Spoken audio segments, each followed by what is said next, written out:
Hello, hi everyone. Thank you for staying with us today.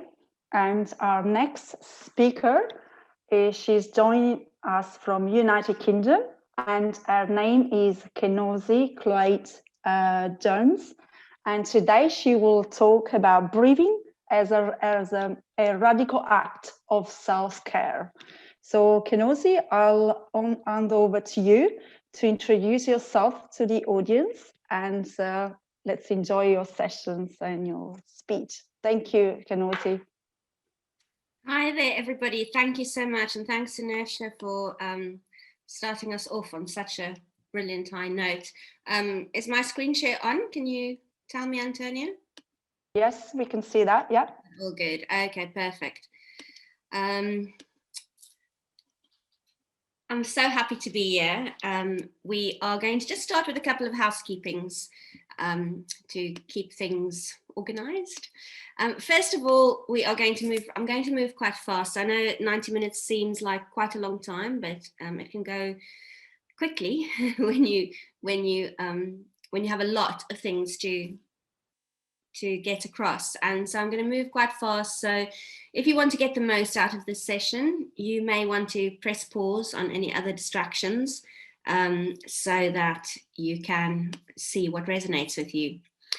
Secondly, there's not going to be time to do all of the suggested work that I'm going to talk about during the session, but I am always very happy to let you know where and how you can access these later if you feel like you'd like to do that. So I'm a yogi, and I believe in the often inexplicable power of the ancient system, which I've obviously experienced myself, but I also believe very strongly in science and research. And so everything I do is sourced, and the scientific studies and all my sources are always available to anybody who's interested in that side of things. I'm also going to give you information, and as we go along, you get to say whether what I say is applicable to your body and your life, because nobody else lives your life in your body. So feel very free to listen, and then just take what you need and disregard anything that that doesn't feel right for you, maybe even just not right now. Of course, I can invite you to also be a little bit curious about what makes you uncomfortable if something like that comes up.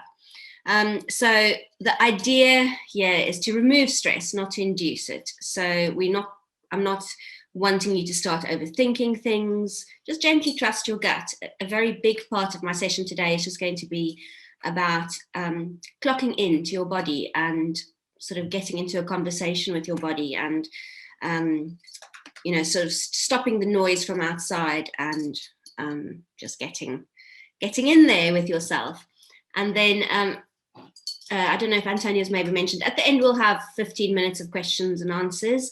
So as I move through, at any point you can just pop a question into the chat box below, and Antonia will pick them out and we'll get back to them at the end. Right, so breathing as an act of radical self-care. I've picked this title very deliberately because my kids are always asking me not to tell people straight away that I'm African.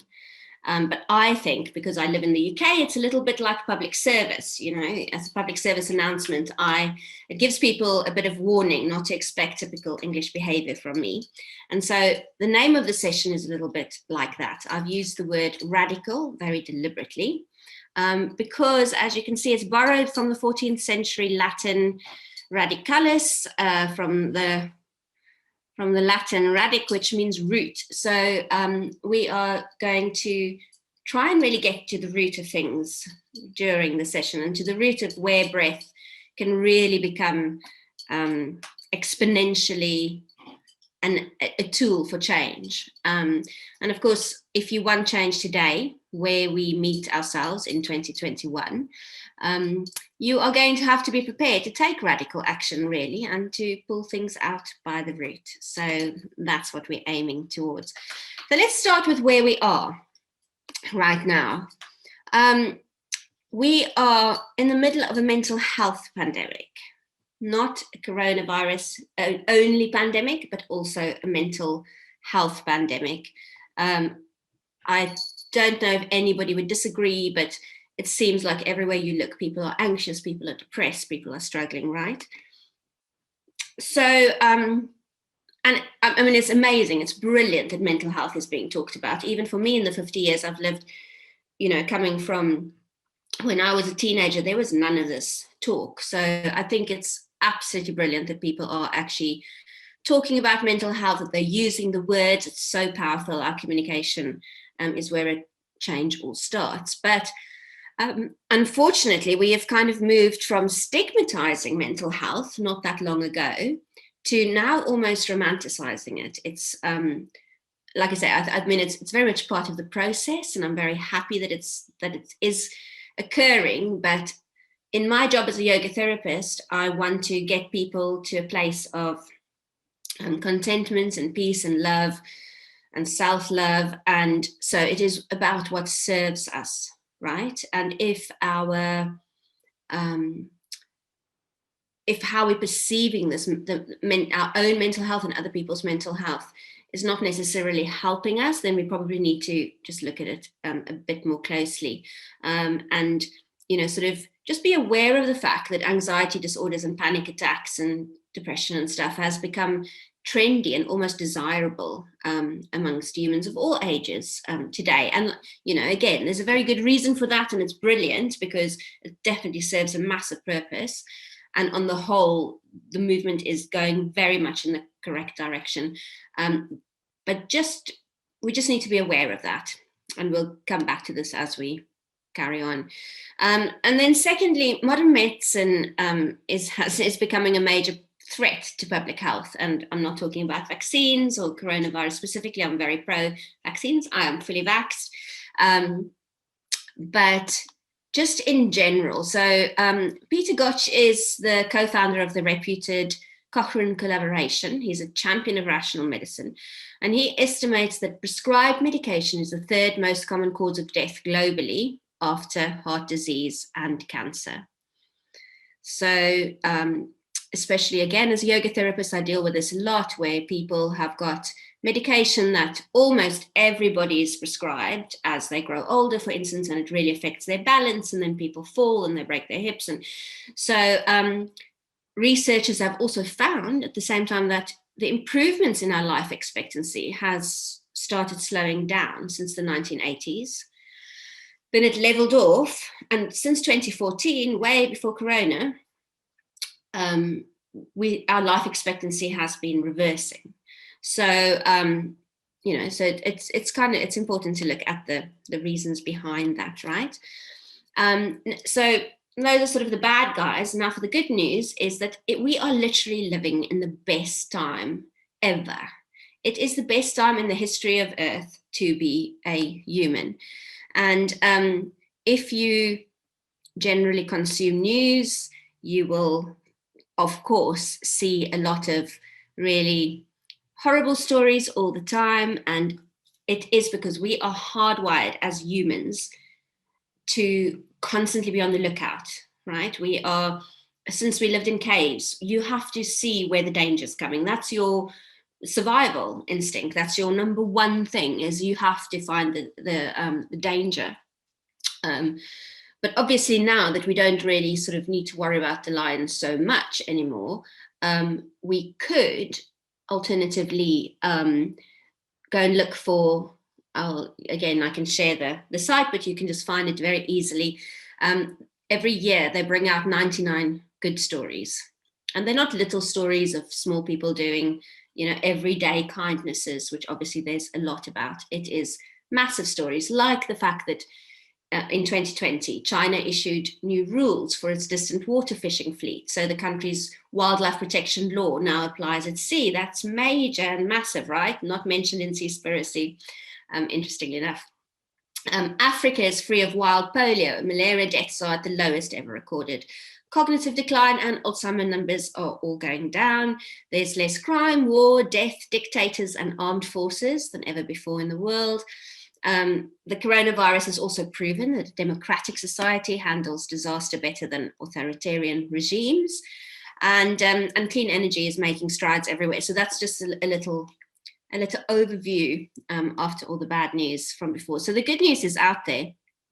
And I also think that I have this theory that I can prove that the world is good and people are good, because it takes very, very long to build anything. If you think of a house or a relationship or really anything in the world, a work of art, even if it's, you know, just a kid's work, building something takes a long time. Building something good, doing anything that's good and worthwhile takes a long time.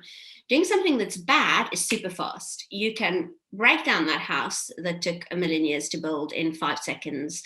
You know, you can blow it up, set it on fire really quick. So, so if the bad was better than the good, our life would, you know, our world would be in flames. Our world would not exist as it does, because it's so easy. It's easy to break things down. It's easy and it's really, really, really quick.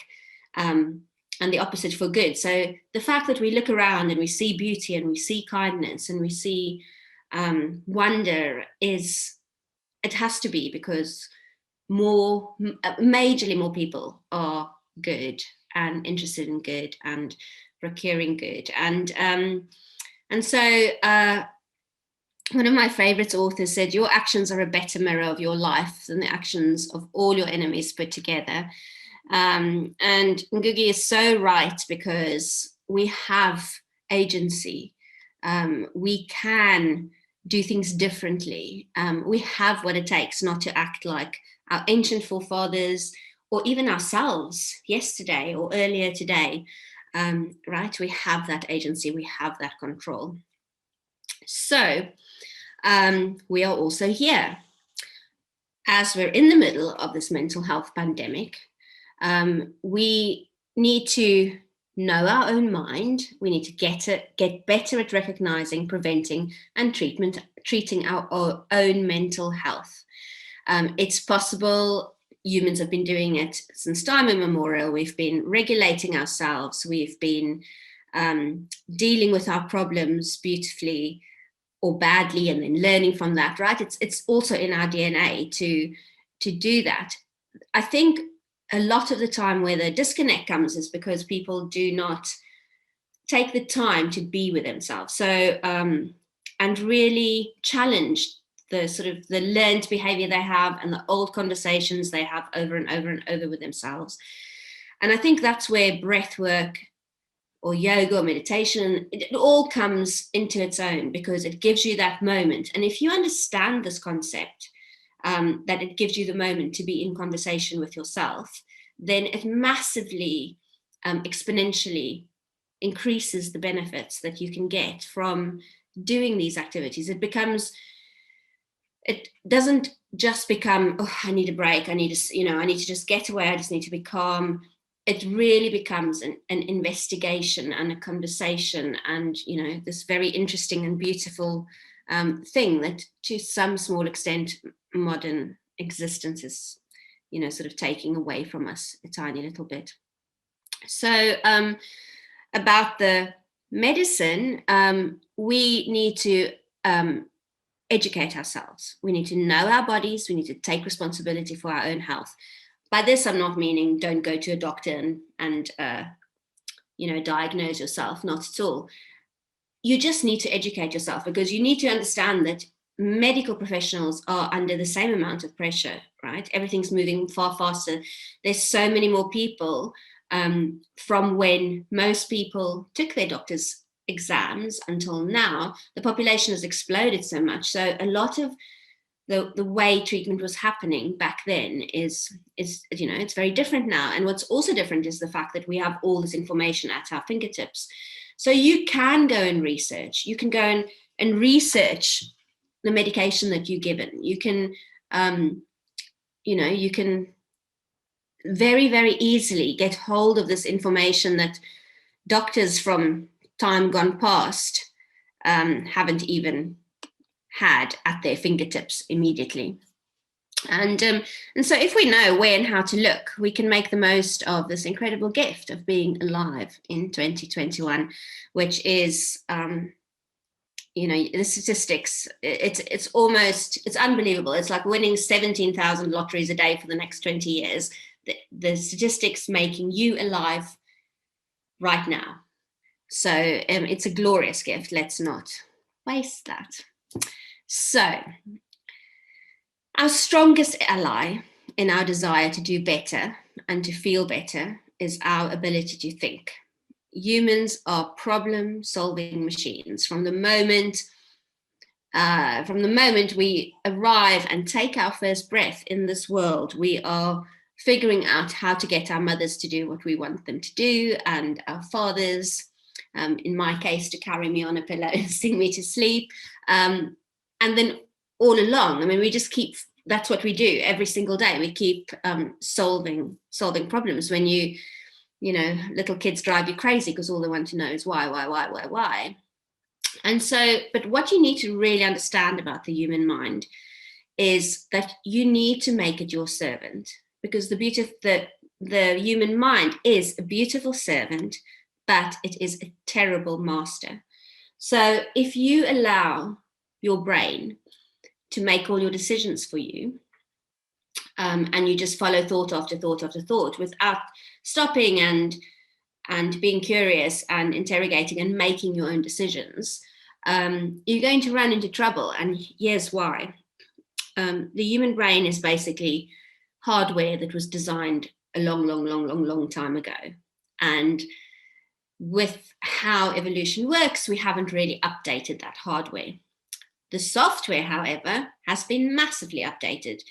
For instance, whereas before a lion outside your front door was a major problem, today it's not, right? But your hardware in your brain still has a little bit of trouble differentiating between those two things. And also, it's an evolutionary thing that we are super, super lazy. Our brains are extremely lazy. That's why we live in houses, because we cannot be asked to go out there every day and find new shelter and make it right and, make it clean and decorate it and all of that. We just want, we're always looking for ways to make things more easy.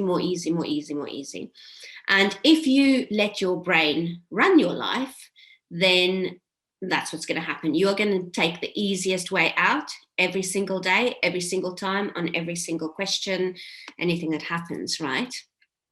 So what do? We want to change ultimately often what's happening with our body. We want to be have more energy. We want to be more calm.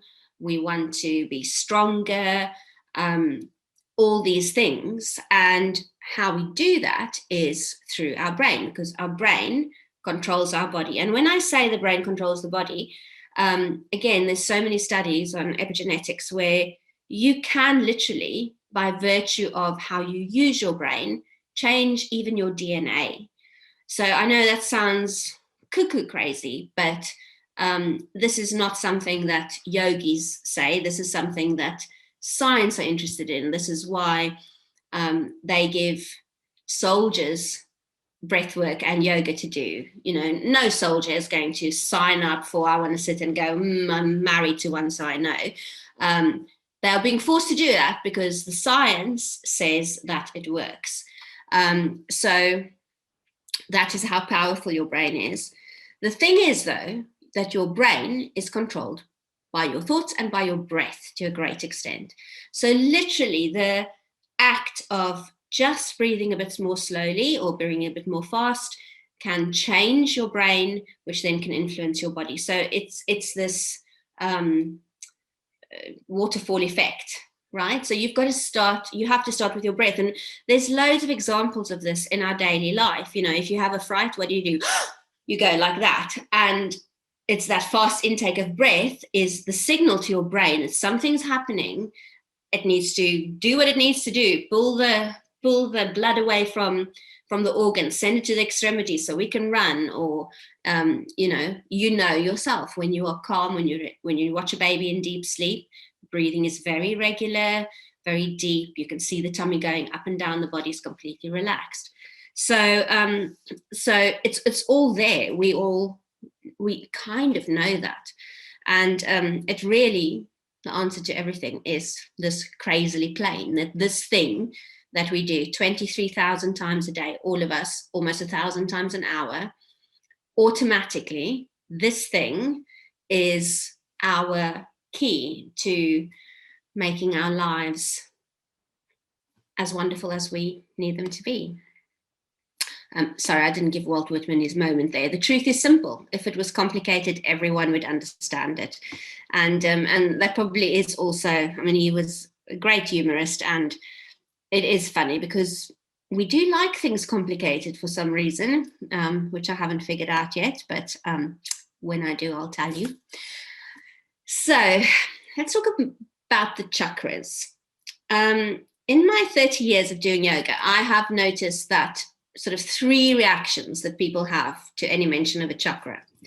You have people who just immediately zone out. You can see their eyes are glazing over, and you just know that they are clearly thinking someone has indulged a little bit too enthusiastically in the Kool-Aid, and this is not something they're going to be stupid enough to do.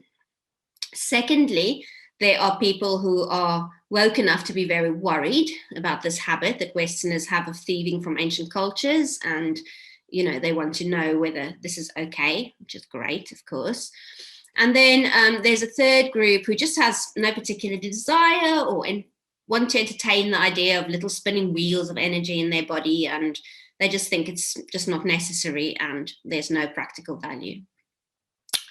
All of these viewpoints are obviously valid and good, but when we use the chakras as a metaphorical reference point to our inner experience, we are actually using the chakras in the way that they were originally intended to be used. So nobody originally said you physically have a spinning wheel here, or it was always, if you go all the way back and read the original text on chakras, and a very similar concept emerged in a whole bunch of different religions in ancient times.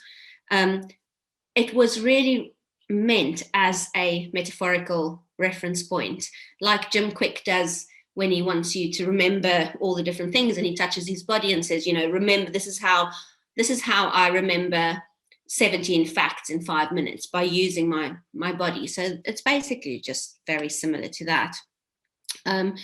Is it cultural appropriation to use the chakras? I have 3 teenagers who are all very active in politics and modern thought, and so I have to address this. Strictly speaking, the chakras are not tied to one culture or religion. They're not part of a closed ceremony or practice, and the people belonging to the originators of the chakras share the idea freely. So you do need to, it might be interesting for you to know that it's in the West that we've added the colors and the body systems connected to each one. So when it comes to the chakras, there's really nothing to believe in. It's not a religious idea.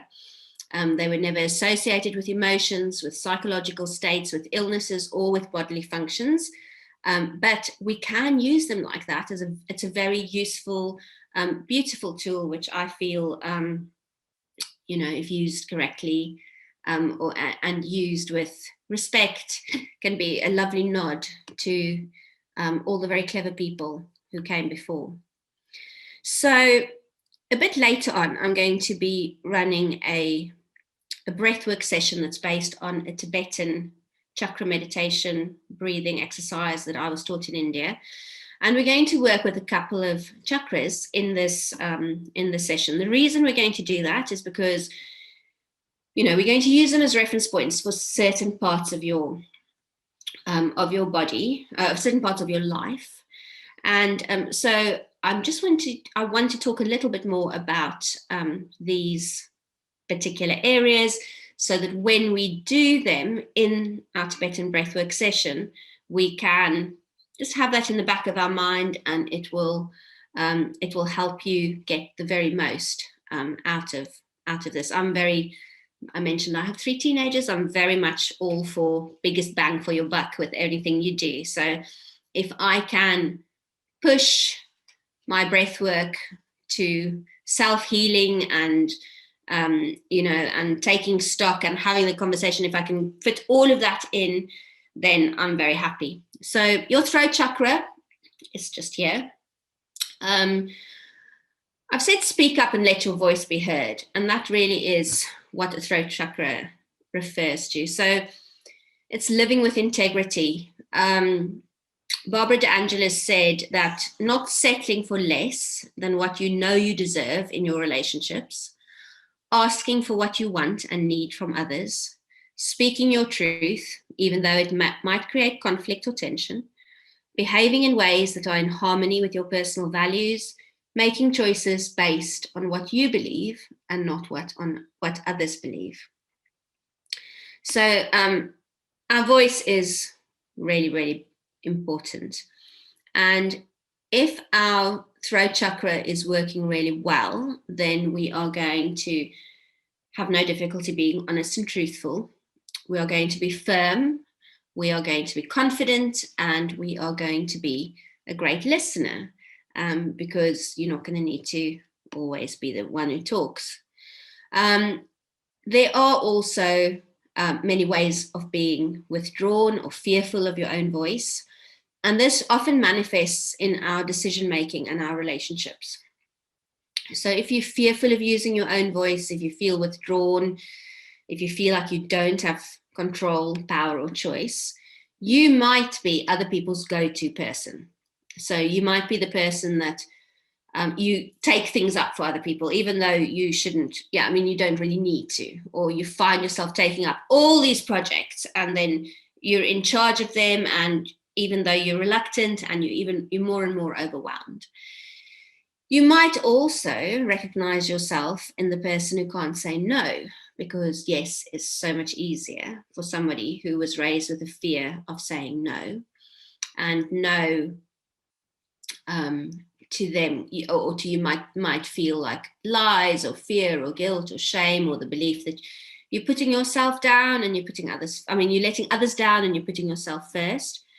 On that note, a very good friend of mine once said to me that it takes exactly the same amount of energy to go like this and it does to go like that. So if that's useful, take it. You might feel like you are the good girl or the good boy because you learned to be well behaved and to please people and to do things by the book, which obviously is fine unless it's not serving you. If it causes you to be accommodating and accepting of things that do not deserve your tolerance, then it no longer serves you. You might also have fear of conflict because it is tough. I'm a big one here. I don't like conflict. I just want everybody to be kind.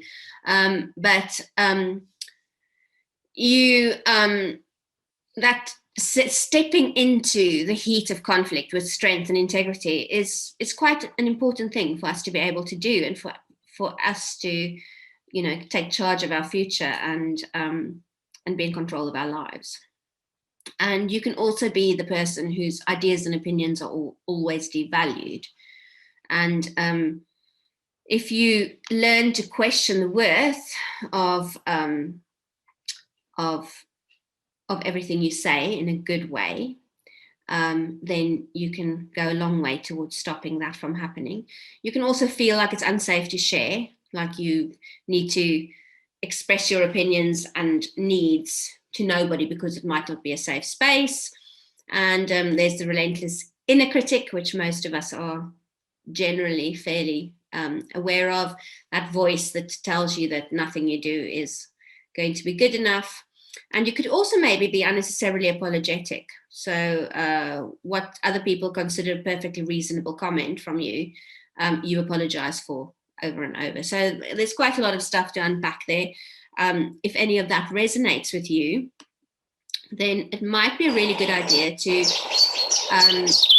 find your values. So there's quite a lot of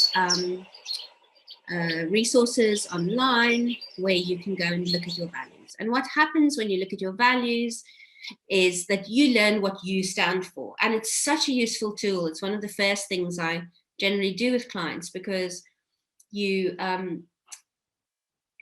there's sometimes our lives move so quickly that we sometimes have this general feeling of everything's not great, but I don't really know what it is, or you have to make a decision and you can't really decide. You're in between two worlds. And if you know your values, and values are things that change all through life. So a value is not a moral. It's not something that says you shouldn't steal. A value is something like, on that point of stealing, for instance, if I'm in the shop, this has happened. We would walk out of the shop, my husband and I would realize that something really small had not been put through the till. So we haven't. They made a mistake, or they only charged us for one or something. It was really small. I can't remember what it was.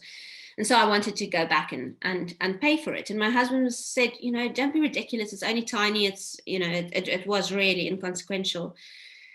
And I didn't understand it at the time, but afterwards I understood that my value, I value honesty so much that it would have hurt me if I had just taken that thing. So it wasn't really even about being morally correct and not stealing, because obviously there's no question about it. Stealing is morally incorrect. But for me, because of my value, because of how I feel and what's important to me, it was just easier. It was the easier way to just go back and pay for it. And so I didn't do it because it was the morally correct thing. I did it because that's my value. And so through your life, your values may change. It probably will do. Like, for instance, when you're very young, it might be really important for you to be achieving and to work hard. So if you're very young and you don't have a family, and somebody comes and there's a massive work promotion, and in this promotion, you're going to have to work so much harder, but you're going to earn more money, you're probably going to say yes, because your value is achieving things. When you get to my age, you've got children, you might have health issues. So it becomes much more important for you to spend time with your family. So then if you get given a work opportunity that's going to take you away from home all the time, because you understand your value around this, it makes it so much easier to make decisions. And they just generally help with speaking your truth. And when you discuss your values with people, they also get to know and understand you better, and it smooths things over a lot. Right, then we move to the heart chakra, which is where your heart is. I like to say that the only question that matters at the end of every day is, have you loved enough today? I get that from Sean Korn, one of my most favorite yoga teachers. And I think about it, really stuck with me. She obviously said it at a time when it really mattered, or when I was really needing to hear it. And I go back to that over and over again, because it really is, that's sort of my savior in life. And if your heart chakra and the areas around your heart chakra is in good nick, you are going to have joy in your life. You're going to feel grateful for things easily. There's going to be a lot of love, compassion, forgiveness, and trust in your life. If you need to work on things surrounding your heart chakra, you might be over-loving to the point of suffocating other people. In fact, when I was writing this PowerPoint, I asked my husband, do I over-love you? Are you feeling too loved? So, it's always good to check in. Do you feel jealous? Do you feel abandoned? Are you angry or bitter? And does being alone or any loneliness scare you? If you have or notice any of those traits, or if any of that resonates with you, then I would like to invite you in general to make the more interesting choice and just to lean into love a lot more. If you're feeling a little bit uncomfortable, you're probably doing it right. Not uncomfortable in a, let me explain this a bit better. If you think I should maybe, he or she, they were quite mean to me yesterday, maybe I should be less loving. In that sense, don't worry about that. Just lean into that love. The moment you are sort of, I'm not a big one for this, when I was young, there was the rules, and this obviously applies mostly to romantic relationships, but really for anything, where if he sends you a text and you have to wait so long before you send a text, and I can't live my life like that. I can't live my life waiting for other people to tell me how to sort of live my life. So if you want to do it, just do it. I'm not saying go out there and irritate everybody with too much love, but just lean into that love. If you want more love, just be more loving. So then we have the solar plexus. Solar plexus is right here. If you've ever, I once ran in a game of chase, and I ran into a fence and it hit me right here, and it takes your breath away, and that is your solar plexus. And this is where we think about or talk about self-acceptance. So how does a person look who has good self-acceptance? They have self-respect, they have self-compassion, they're in control, they're assertive and confident. It's very easy to see how when you accept yourself, all of those things will become true, right? Not too difficult to understand. So what happens if you don't accept yourself? And this is an important one because, you know, again, there's all this very lovely talk about body confidence and body positivity, and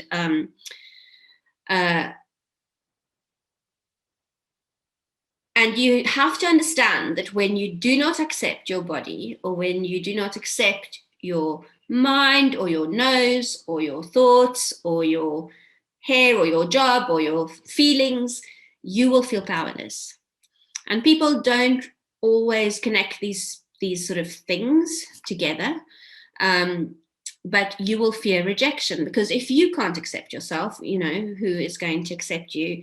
And so it really is, it's an integral thing. You really have to find yourself on good, firm footing with accepting yourself. And it can take practice, and that's okay. You know, we can do hard things. We don't have to always find things really easily. But what tends to happen, I see with clients a lot, is I tell them that you have to have self-acceptance. And as an idea, they accept this. It sounds like a great plan. It sounds like the perfect idea, accept yourself. In practice, a lot harder to do, right? Because we have to live with ourselves all day, every day. We get to see all the nasty bits and the bad moods and the laziness and the craziness, and we get to see all of that. So it can be, you know, really, really difficult. But because we are with ourselves all the time, it means that we are so much more trainable, because we have all these training opportunities. So every time you catch yourself saying, oh my goodness, think of something I've said this morning. I don't know. I thought about the fact that I can't do my hair. I never do my hair. My mother's always trying to get me to, you know, put makeup on and wear proper clothes that are not full of holes and do my hair, and it just bores me. I can't do it. And I was thinking about it this morning, and but then immediately I think, you know what, it's really not important. It's not my value to look amazing. I find it's a really nice shorthand way to see if people are going to be my people or not.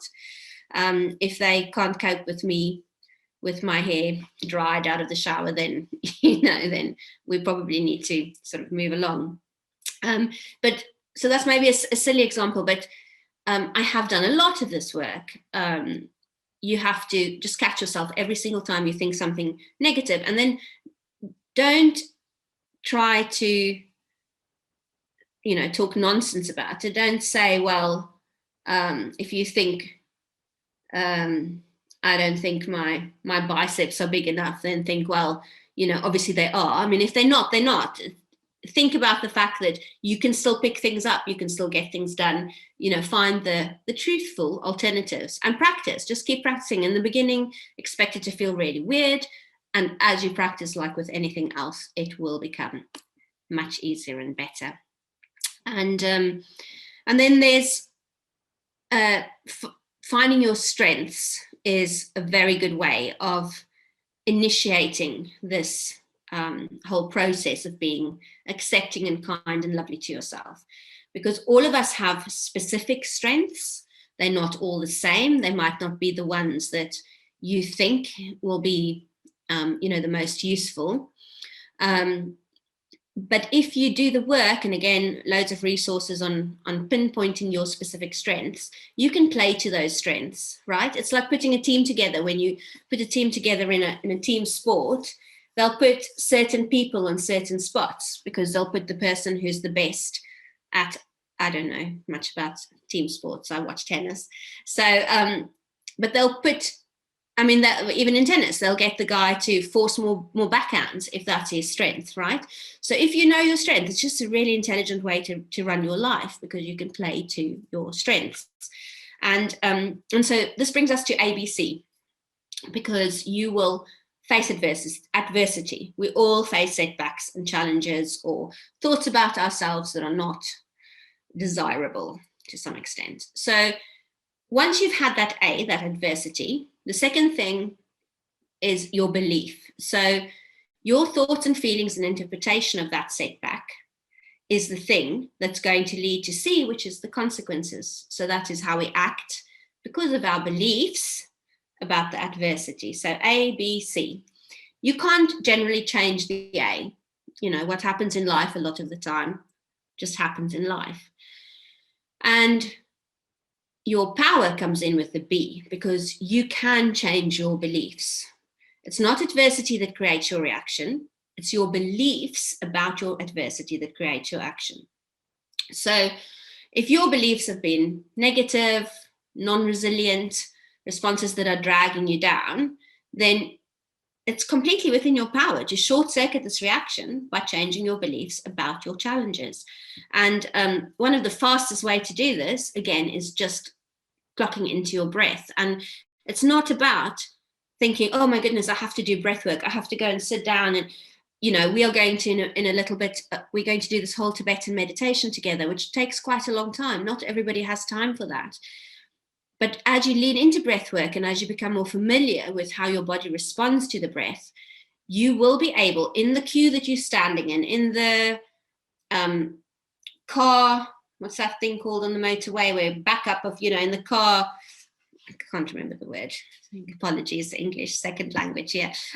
If you anywhere you find yourself, in the shower, in anywhere, even in the middle of a yoga class, you will be able to take one breath and completely change the day, or that moment, or, you know, what you do next. Right, Sacral Chakra. Sacral Chakra is sort of under your belly button. And it's about honoring others. There's a lot of relationship stuff that happens here. And if your sacral chakra, the area that we were using the sacral chakra to refer to, is good, you'll take risks, you'll be creative, you'll keep committed, passionate, outgoing. Sounds like a fun person, right? If you have problems in this area, you will struggle to commit in relationships. You will struggle to express emotions. You might have lack the ability to have fun, to be creative, to know what gives you pleasure, and you might fear impotence, betrayal, and addiction. So all the things that you need to just be aware of can affect that area of your life. So the best thing I have found to work against all of this and to help you to honor others and to be in good relationships with others is to be stubbornly creative, because that's the nature of love. You have to be yourself, and to find yourself, we have to keep on inventing ways to sort of pry ourselves. It's almost like I don't know if you've ever done a sculpture or see somebody sculpting, when they have to chip away. You make the clay mold and then you cover it, and then you have to chip it all away so that you can fill the bottom with whatever you want the sculpture to be, and then there's all this chipping away and revealing what lies underneath. And when I talk about creativity, I'm not necessarily saying take up painting, although obviously that's absolutely fine.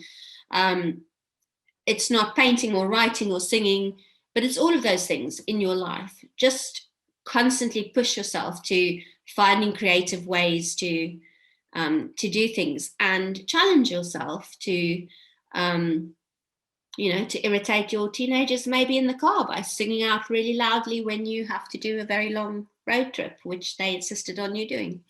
So find those little ways, whether it's in a funny way of, you know, decorating the food on a plate that you're giving to somebody, or even to yourself. Just find those creative places, because the more you investigate your creativity, the more you will stay curious, the more you will stay in touch, you know, with your fun side. And then, I mean, if we go back to these things that are good about somebody whose sacral chakra is in good nick: take risks, be creative, be committed, be passionate, be outgoing. That all can apply to little kids, right? Because they're so in touch with their creativity. It makes you fun to be around, and unless you have teenagers who are in the car with you, maybe. Right, root chakra, right at the base of your spine. And the root chakra has been given this job of reminding you that you have the right to be here. It's what, as we are sitting down now, it's what connects us to the ground and our beginnings, right? So if your root chakra is in good nick, you are going to feel supported. You are going to have a sense of connection to the earth, to your family. You're going to feel safe and grounded. Makes good sense, all of that. So what happens when your root chakra is not particularly balanced? You will have a sense of emotional imbalance. You may be worried excessively about money and shelter and food. And by this, I don't mean in a sense that, you know, money and shelter and food are all things that are really important to all of us. But I work with homeless people, and somebody said to me the other day that he's so happy because he doesn't have my worries. And obviously that's massive oversimplification of the whole situation, but it is also so true, because with your impressive money or shelter or food and what, you know, with all of that comes these responsibilities, right? So there's a good and a bad side to everything. So I'm not saying that you have to have an abundance of all of these things. I'm saying that you're worried about them. So you can have very little, you know, like Josh, my friend who I see once a week, and, you know, and he will say to me that he's the one with no worries. That's how Josh sees it. That's how Josh chooses to see it. And that choice is yours, right? And also you feel disconnected from family. Very important with our root chakra.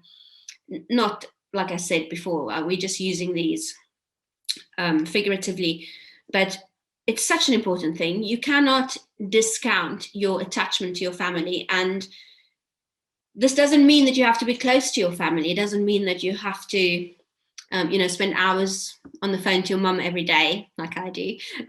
But you have to be comfortable with whatever it is that is there around your family. And families can look obviously very different to different people, but you have to take the control to choose the thoughts that serve you around family. So how do we do that? Our best bet for improving things around the stuff that we've just discussed is by practicing being proactive and responsive. So again, we are not going to react to what other people tell us to do. We are going to be proactive, and we are going to decide. And if you have all these other little building blocks in place, if you know your values, if you know your strengths, if you take the time to be creative, if all those things are in place, that's why we do all of these together and not just one at a time, because if they are sort of like building blocks in a building, if your foundation is nice and strong, then this becomes easier and easier, because you understand, you know, a lot of time people are not proactive because they don't actually know what they want to do. So they sort of, you know, they hand all the control to the other people in their lives, and they let them decide how things are going to run, and then they just reacting to what happens. So we've gone through all of these, and I would like to invite you to do a little breath session with me now. Did you want to take a break, Antonia, or are you happy for me to just carry on into? No, you can carry on. I think it's fine. Or we can have it 2 minutes if you. It's up to you because you've been talking. So you. No, yeah. I'm good. If I can take a sip of my cold coffee. Okay, yeah, of course. Go ahead, and we're looking forward to your session. Thank you. So let's see. Actually, someone says 2 minutes. Shall we have 2 minutes? Yes, let's have it 2 minutes. No problem. Cool. Okay, we'll start at 10:22. Thank you. UK time. Thank you.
Kenosi, we can start when you're ready. Thank you. Right. Okay. Sorry, I'm just getting rid of a couple of things on the screen here. I'm hoping that you're all sitting in a spot where you can move around a little bit, check that you've got some space to move, because I'm a yoga therapist. We are going to have a bit of movement included here. You may feel very free to not do the movement and only do the breath. It will work exactly the same way. Your brain cannot make up its own ideas about things. It has to be told. The only thing it wants to do is just be lazy. So whatever you tell your brain, that's what your brain is going to believe. Again, scientifically proven. They have put electrodes on people's heads, given them an apple to eat, seen parts of the brain light up, then taken the apple away and just have the people imagine they're eating an apple, and exactly the same things almost happens in your brain. So feel very free to just imagine moving if that's what your body feels like doing today. It is all good. So I was taught this Tibetan meditation during lockdown in Goa. I got stuck in Goa very luckily. And I found it an incredibly powerful way to take stock. It's this great manner of finding where you're at in time and space, to anchor yourself in the now. It is magically consoling and invigorating at the same time. It calms and regulates the nervous system because it equips us with what we need to face whatever the day has to offer. It's a great meditation for anyone who struggles to remain present when they do regular meditation. I like to think of meditation like playing the piano. Anybody can sort of tinker on a piano, but it takes lots and lots of practice before you can play with an orchestra or do something truly incredible. And so I think that's what makes meditation very frustrating for people, because everything everybody says about meditation is so true. It is this incredible thing, but it's very normal in modern times for people to kind of miss out on that. You have to do lots of practice, but before you really reap the benefits. So breath work is sort of a shortcut. And especially when you incorporate some breathing and thinking of chakras and stuff, then it helps you to stay present, right? So if you're at the beginning of your meditation journey, or if you're in times in your life when meditation becomes problematic, because a lot of times, or not a lot of times, but you can do very well with meditation and then suddenly find that you are having problems. So also during this breathwork practice, we will be retaining the breath in and out periodically. Please work with your own body capacity today. Never hold the breath for longer than is challenging without being uncomfortable. Obviously, don't hold your breath if you're in a car or ironing or anything like that. And feel free to shorten the sequence to support your body at any point. So we are going to just become aware first of the natural rhythm of the breath. It's usual in the beginning to say, are you sitting comfortably? And I want you to sort of go beyond that and just feel for a second what your body is saying to you. And you might need to do this wonderful thing called bandiculation, which we all do naturally. It's like when you wake up in the morning and you're stretching and you're yawning, whatever feels good, you can just take a moment and just do that. Just stretch, move around, just feel what feels good. Just get into your body. And then breathing in and out through the nose. Just taking a moment to become aware of the quality of the air. Is it hot? Is it cold as it runs into your nose? Feel you putting the breath over your top lip. And get into that space that breathwork is designed for, where it's a tool for checking in. A really intimate way to ask yourself, hey, how are you today? And then while you're breathing comfortably and becoming more aware of your breath, just allow me to walk you through the outline of our breathwork today. It can be a little bit complicated in the beginning. Don't worry about it too much. Join in, you don't have to do every single thing. Whatever feels good, and just remain curious. So what's going to happen is we're going to take about 5 deep breaths. You can just keep breathing as you are. When we begin the session, we're going to take 5 normal breaths. And then we're going to breathe in through the nose to the top of the head and imagine the breath running like warm water down the back and collecting in the navel. And while we're doing that, we're only going to breathe in about 80% of what you possibly can. So you're going to breathe about 80% of your breath up through the nose and imagine the breath collecting in your tummy. Then we're going to retain the breath in and shift the attention to one of the 5 chakras that we're going to use. So for the first couple of rounds, we're going to concentrate on the throat chakra. And we're going to do a couple of movements. I'll tell you what the movements are for each chakra while we hold the breath. And then once we complete that, we are going to breathe in the last 20% of our breath. We're going to hold that for as long as possible. We're going to breathe out, hold that for as long as possible, and then return to 5 breaths. We're going to do that 2 times for each chakra. For the throat chakra, we're going to turn the head around in circles one way or then the other way. I tend to do 3 in each direction. And then I love this. They take their hand around their head and throw it out to the side. You can see that. And it is just a signal of sort of getting rid of the things that you don't need, right? It's just a bit of housekeeping, cleaning. And it looks really silly, makes everybody laugh when I do it, but it is weirdly lovely to do. So we're going to do that for the throat chakra. I tend to do everything 3 times. Turn my head 3 times this side, 3 times that side, go that side 3 times, go that side 3 times, but you don't need to worry about any of that. Just do whatever feels like you need today. All right, for the heart chakra, we're going to open our heart, throwing our arms back and then fold forward, protecting the heart. So we're going to open the heart while we hold that 80% and close. Again, I'm going to do it 3 times. You can do it once, not at all. Then for the solar plexus chakra, just as you're sitting, we're just going to go around with our tummy 3 times one way, 3 times the other way, and then pulling the navel in and up really sharply. If you've ever done breath of fire, it's a little bit like that. But it's just sort of, if you, I wanted to say, see somebody beautiful on the beach and you're suddenly pulling your tummy in. My kids are going to hate me for that. So it's a bit like that.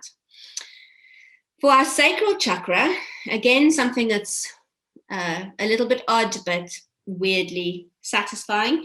You're lifting your hands up to the top, clapping them together. And then it's as if you're just rinsing yourself, just taking your hands down your body and just wiping away anything you don't need.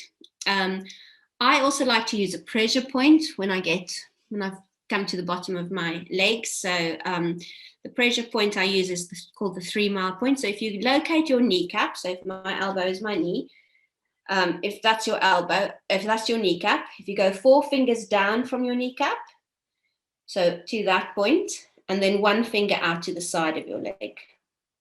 And then you can just push that 3 times. It's a really good pressure point to hold for longer. It's called the 3 mile point because they say that you can walk for 3 miles even if you weren't able to walk any further if you use that. And then for the root chakra, we're just going to go round on our hip bone, on our sit bones, one way or the other way. And then the final fun thing from the Tibetan meditation that I was taught, as if you're shooting an arrow. So you're shooting into the future on both sides. So we're going to do each chakra twice, take 5 normal breaths between each chakra.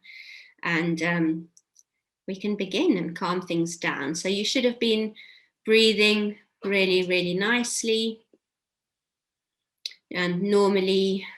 And then just as you're sitting there, we're going to breathe in 80% of the breath up through the nose. Imagine it like warm water running down your back, 80% of your breath collecting in your belly button.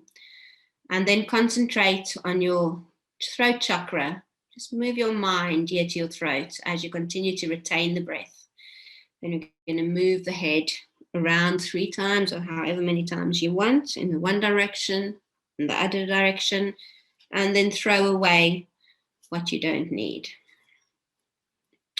If you're still holding your breath, just gently take in the other 20%, filling your lungs as full as you can.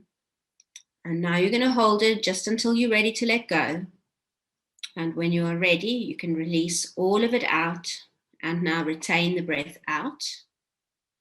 Keeping your mind on your throat chakra. You might even feel it tingling a little bit, feeling hot or cold. When you're ready, you can breathe in again. And we're going to take just about 5 normal breaths. So our imaginary throat chakra invites us to consider the problems and experiences that we swallow and repress as we are busy with our lives. When we purify ourselves of all the unwanted thoughts and images existing in our subconscious, we will experience happiness and freedom and creativity. We will allow ourselves the space to communicate our dreams and desires. Let's breathe in again. So 80% all the way to the top, warm water running down the back, 80% breath collecting in your belly button. Moving the head around, concentrating on the throat chakra. Go the other way.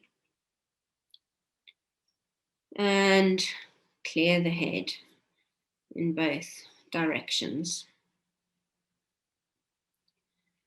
Now draw in the last 20% of the breath.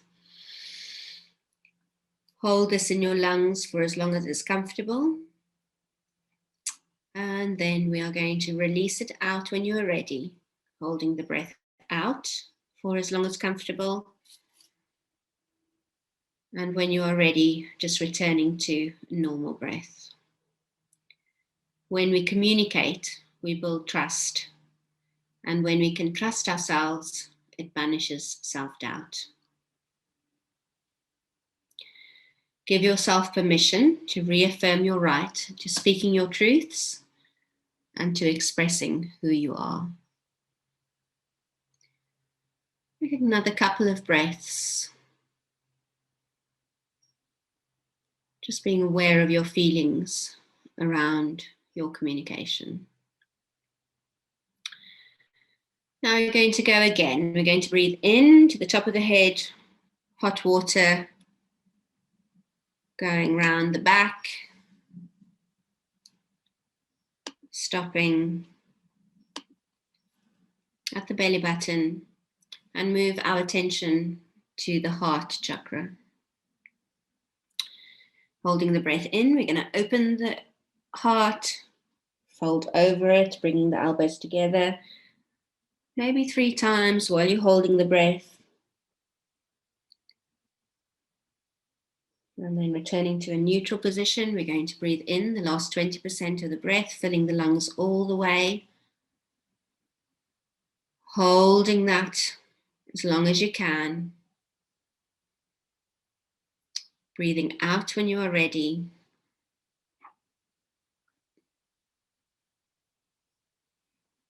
And then returning to a normal breath. So as we open the heart, we can continue to expand our consciousness into infinity. The heart center is the locus of all our emotions and feelings, and we can choose whether we spiral up or whether we spiral down. Whichever of these is your real desire, that wish will be fulfilled. So returning again to that in-breath, up to the crown of the head, down the back like warm water, 80% of the breath collecting in your belly button. We open it out and fold over. Many times as you like, while you're holding the breath in. And then when you are ready, we're going to breathe in the last 20% of the breath. Hold that for as long as you can. Then release the breath, holding it out for as long as we can, and then returning to a normal breath. So concentrating all our thoughts on our heart chakra as we examine our love for ourselves and for others immediately awakens our compassion, our empathy, and our forgiveness. The heart chakra is associated with our thriving and joy. Life is a difficult game that we can only win if we claim the abundance that is our birthright. Take another couple of deep breaths. And let's breathe in all the way to the top, cascading down, breath collecting in the tummy, holding the 80% breath in as we circle our tummy around one way and the other way. And pull it in sharply 3 times or as many as you'd like. Now draw in the final 20% of the breath. Retain that for as long as possible. And when you are ready, simply release it all. Retain it out for as long as you can. And when your body is ready, return to your normal breath pattern. Our imaginary navel center is an opportunity for us to examine our self-confidence, the clarity, knowledge, and wisdom with which we approach life, and our ability to make good decisions. Releasing our negative energy and allowing the positive energy to spread throughout our lives and bring growth and development to our relationship with ourselves. Let's breathe in again all the way to the top. Cascade down, 80% collecting in the navel. Retain that breath as you take your tummy round in a circle. Go the other way. Pull the tummy in. Inhale the last 20%, lungs full. Retain that for as long as possible. Releasing the breath when you are ready. Retaining the breath out for as long as possible. and then returning to a normal breath. You might be able to feel the strength of your vitality as you meditate on the very center of your body. Does your energy feel balanced and strong? Are you consolidating and supporting your health?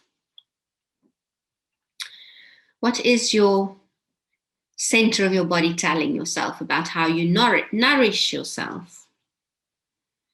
Don't be judgmental, simply just communicate.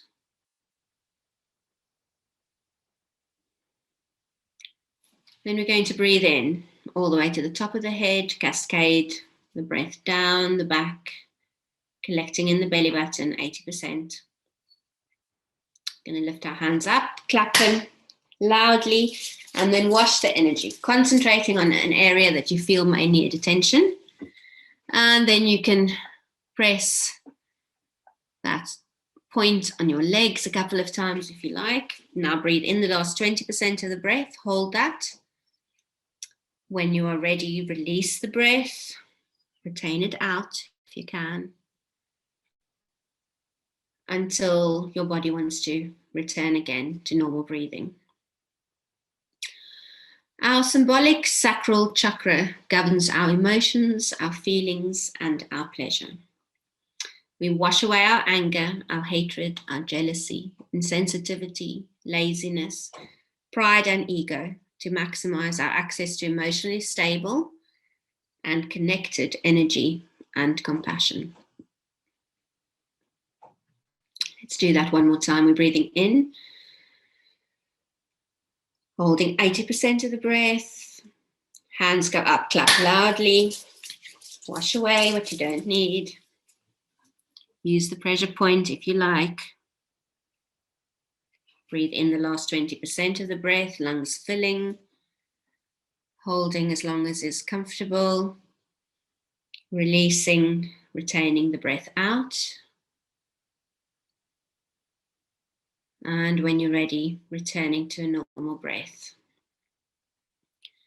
So your sacral center will alert you to feelings of overwhelm and hypersensitivity. Maybe some of your emotional triggers will make themselves known as you think about this center. Consider your thoughts compassionately, allowing them to flow unhindered, and remind yourself that you are in a safe space and approach every idea you have with curiosity and safeness. Let's breathe in again, all the way to the top. Allow the breath to cascade down, collecting 80% of the breath in the belly button. We're going to rock around on our sit bones, backwards and forwards, feeling the root chakra, and then using the Tibetan arch, shooting your bow and arrow out into the future. Breathe in the last 20% of the breath. Retain for as long as it is comfortable. When you are ready, exhale, retain the breath out as long as it's comfortable. And then return again to your normal breathing. So we have prepared ourselves throughout this breath work for the deepest communication, which is an investigation into our unconscious mind at our very foundation. We can ask ourselves, what does the words vitality, vigor, and growth mean to me? As the root chakra invites us to pull the cosmic energy in and expand our consciousness out. Let's do that one last time, breathing into the top, cascading down, collecting in the belly button. Rock around on your sit bones, feeling your root chakra. Shoot the arrows out. Breathe in the last 20%. Hold the breath for as long as is possible. Release it all out when you are ready, retaining the breath out for as long as possible. And then simply return to normal breath. As you're breathing now, feel very conscious of gravity holding you down safely and become aware of a sense of sanctuary and security blossoming inside you. You are capable of fulfilling all your emotional needs. You are capable of challenging your own thoughts, of staying curious, of opening all manner of avenues to your own creativity. You are capable of giving infinite amounts of love, and you are open to having all that love back in your life. Namaste. When you're ready, you can open your eyes and enjoy the rest of your day of breath work. Thank you so much, Antonia. Thank you, Kenosi. Thank you so much for your precious time and your expertise. It was amazing how you explain all those chakras and all that beliefs and all arounds and the sessions. Those, thank you so much. And now we open for some questions from the audience. If anyone's got questions, Kenosi will be more than welcome to answer those one. And yeah. Nobody wants to keep hearing me talk. No. And even myself. Some people then, we got one question. We say, thank you, Kenosi. It was very liberating. Oh, that's nice. Thank you, Lorenzo. And we'll give you more time for people to think if they got any questions they would like to ask you. I think what this means is I've explained everything so well. Yes, that's what it is. For sure. Have your sip of your water. Let's have a look. This was beautiful and enjoy connecting briefly with body movement. Thank you, Jennifer. And from Deborah, we got, I really love Kenosi approach. So refreshing. Oh, that's a lovely comment. Thank you. You send that to my children, please, Deborah. Yeah, they need to hear that, yeah? Well, sometimes the close people we have, sometimes they don't appreciate, no? That's what probably... I give my kids a bad time, but they're quite lovely and they handle me very well. Yeah.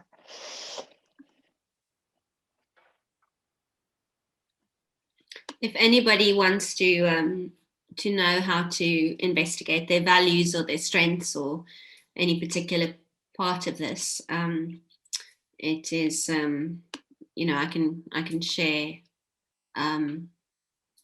I can share any of those resources. Sorry, I'm just looking at I got one question from Jennifer. Do you practice this daily? Do you know, Jennifer, the teacher who shared this with me, she actually did, I think, her master's degree in Tibet, and she was taught it there, very luckily. And so I haven't been able to find any mention of this anywhere online. And I have to say as well, I have changed it a little bit she's changed it a little bit, and then I changed it a little bit, as you do. With these things, but she does practice it every day. And obviously you can, what's really nice about it is you can sort of, you can cherry pick a little bit, right? You can just think, well, you can wake up in the morning and have a raging argument with somebody and think, oh, I have to, work on my relationship. So I'll just do the Sacral Chakra thing. Like I say, this is not sort of an academic actual system. It is literally just sort of an easy way to relate to all these things and make sure that all these building blocks are all taken care of. And the more you tune in, the more you'll know, which ones are better and which ones aren't. It is really, especially when you take away all this talking and explaining, and you get used to doing it, and it becomes more sort of second nature.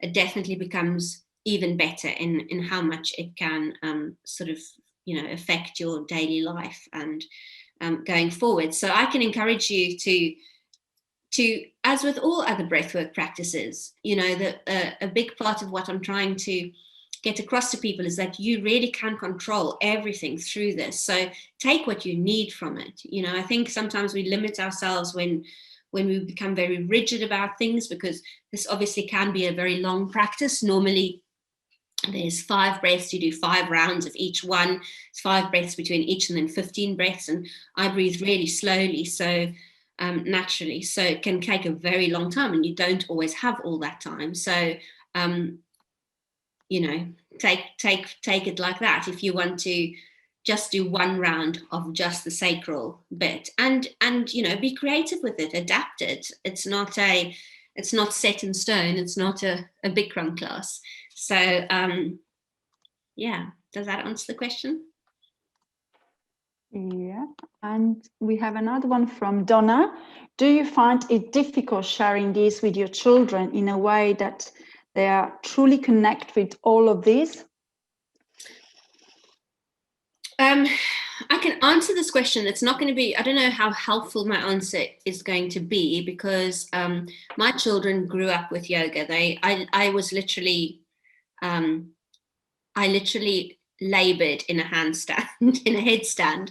So they would, when they were very little, they would, you know, they knew the Surya Namaskara A and B, and they would know when the long hold in the down dog would come.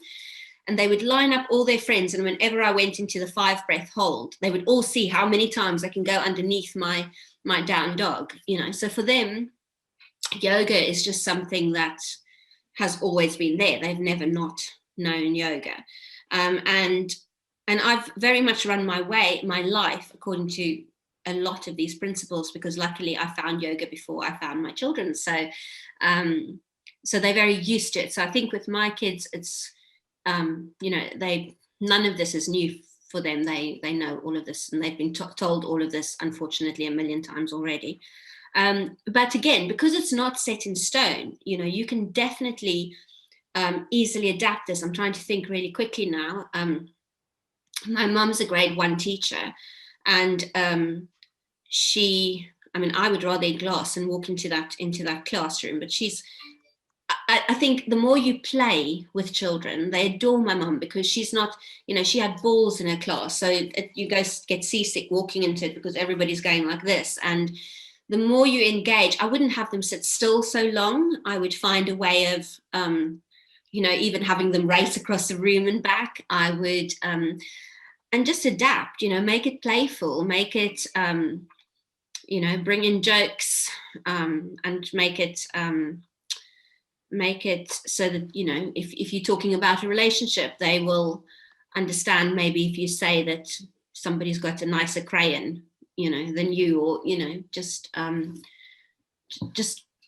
meet them where they are. Nice, thank you, Kenosi. So yeah, if anyone else wants to share any more questions, we'll leave with you, Kenosi. You can stay if you want to, Kenosi, with us, or enjoy your day. And we got other speakers for today. And yeah, thank you so much. I really appreciate. We really appreciate. And thank you for being part of Breath Up. And we have your sessions ready for you as well. Yeah, thank you. Amazing. Thank you so much, everybody.